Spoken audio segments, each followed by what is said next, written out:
चले आओ, अरे आगे बढ़े आओ, मेरा धर्म बिगड़ जाएगा। सुनो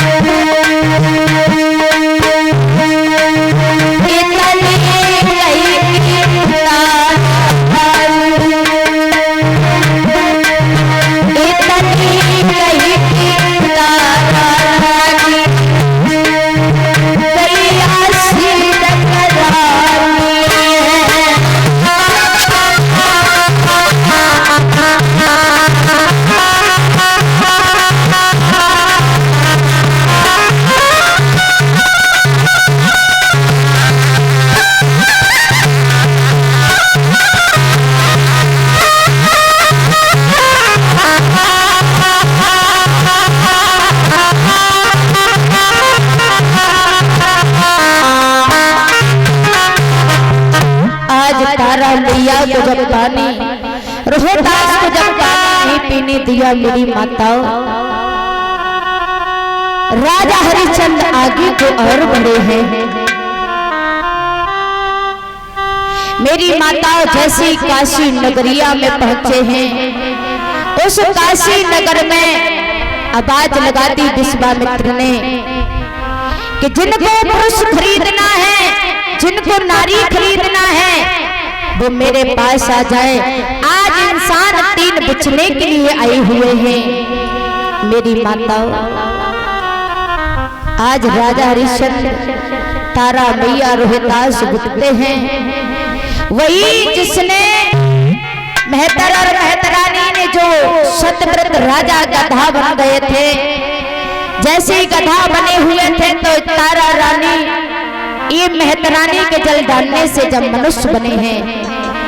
आज वही मेहतर और मेहतरानी का कर्जा चुकाने के लिए राजा हरिश्चंद्र को मेहतर ने खरीद लिया।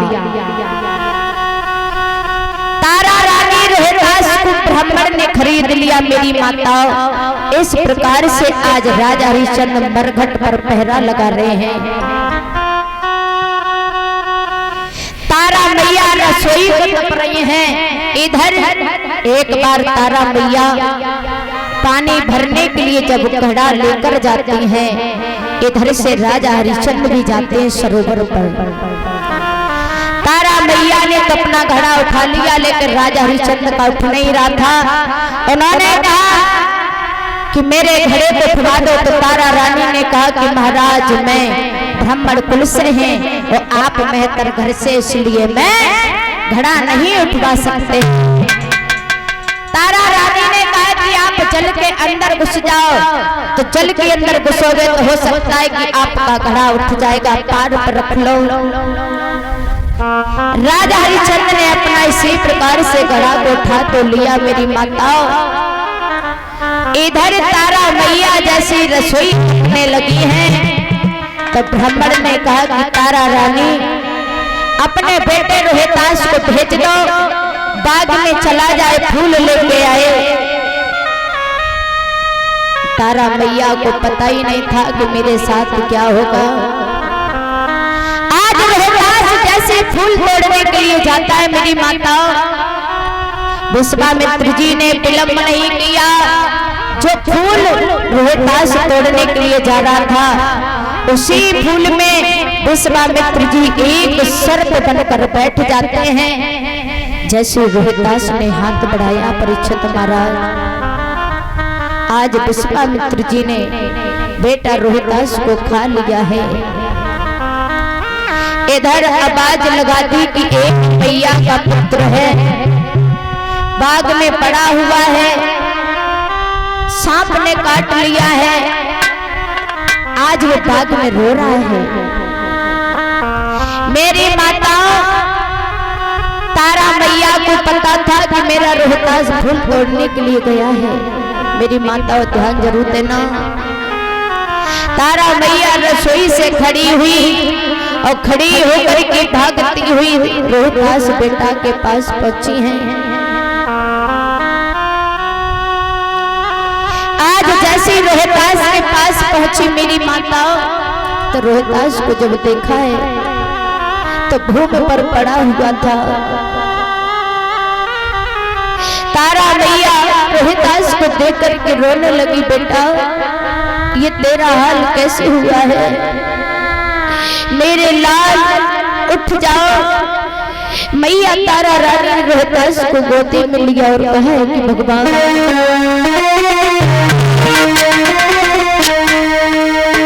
आज तारा मैया बिलख पड़ी है।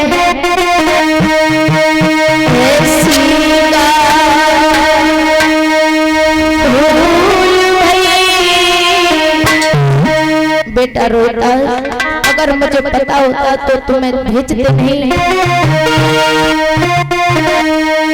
मेरी तो मुट्ठी राख बनाए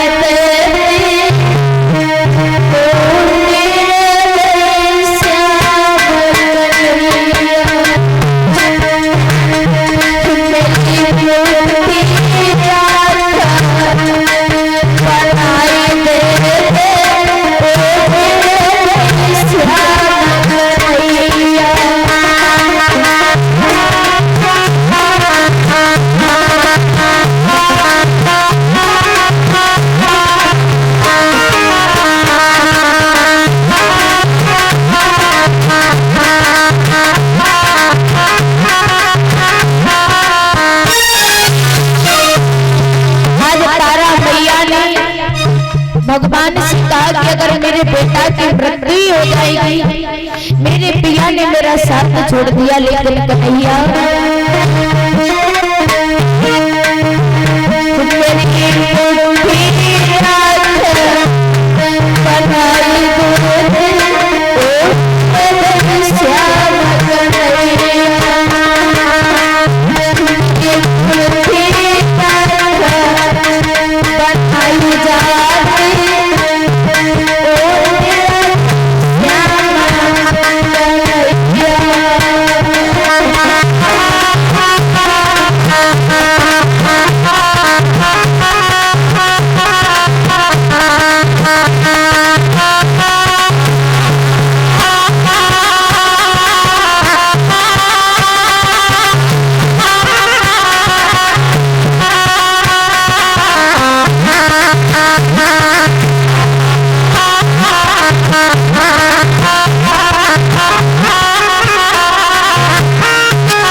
मैया जब बेटा को जन्म देती है ना, तो वो मैया इतना कष्ट उठाती है। एक माँ पिता के सामने जब जवान बेटा जाता है ना परीक्षित महाराज, तो वो मैया इतना रुदन करती है, कोई समझाने वाला नहीं होता है।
मेरी माता आज उसी समय राजा हरिश्चंद्र उनकी पत्नी तारा रानी बाग में बिलख रही हैं। आज उन मैया को कोई धीर बताने वाला नहीं है।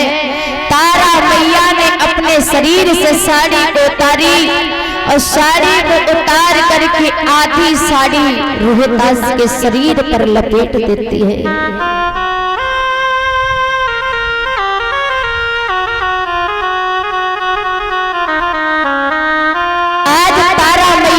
आधी साड़ी फाड़ करके रोहिदास के शरीर पर कफन बना दिया। तारा मैया रोहिदास की लाश लेकर के मरघट पे जाती है। तारा मैया रोहिदास को देख देख करके इतना रोती है कि बेटा रोहिदास, अगर मुझे पता होता तो मैं तुझे बाग में नहीं भेजती। रोहिदास का मीठा लेती है, पुचकारती है, लेकिन रोहिदास आवाज नहीं देते हैं। और तारा मैया बोली है,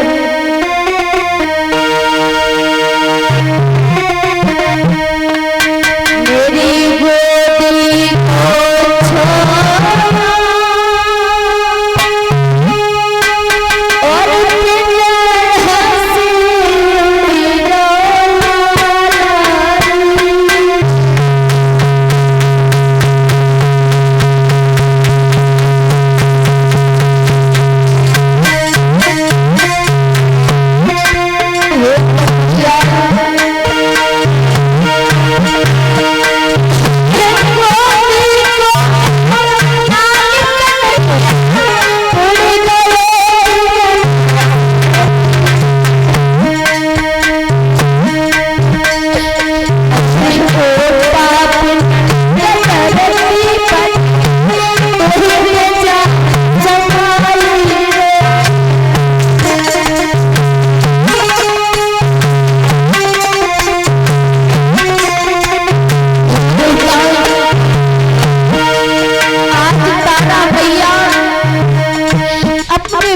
रोहिदास की लाश को लेकर मरघट पे जा रही है।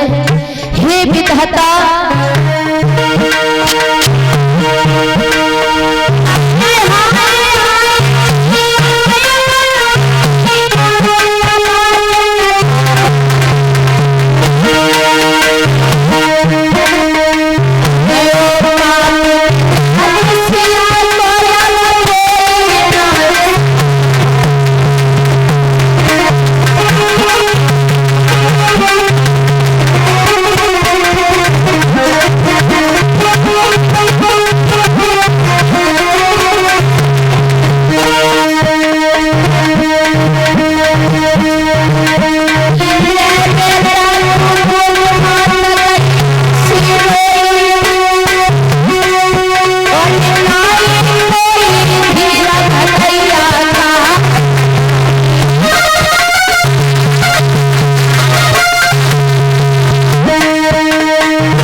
आज मैया पुत्र रोहिदास को लेकर के गोदी में मरघट पे जा रही थी। आज जैसे वो दुखिया मरघट पे पहुंचने के बाद राजा हरिश्चंद्र पहरा को लगा रहे थे। राजा हरिश्चंद्र से कहा कि महाराज, ये बेटा तुम्हारा है, ये खून तुम्हारा है, इस बेटे की लाश का अंत संस्कार कर दो। आज राजा हरिश्चंद्र ने कहा कि तारा रानी, याद करो, आपने मेरे घड़े को नहीं उठवाया था, उसी तरीका से मैं बिना कर लिए हुए आपके बेटे की लाश का संस्कार नहीं कर सकता। तारा मैया ने कहा कि तुम्हारा बेटा और आप ही इसका कर मांगोगे। धन्य है पिताजी ऐसे संतान को पैदा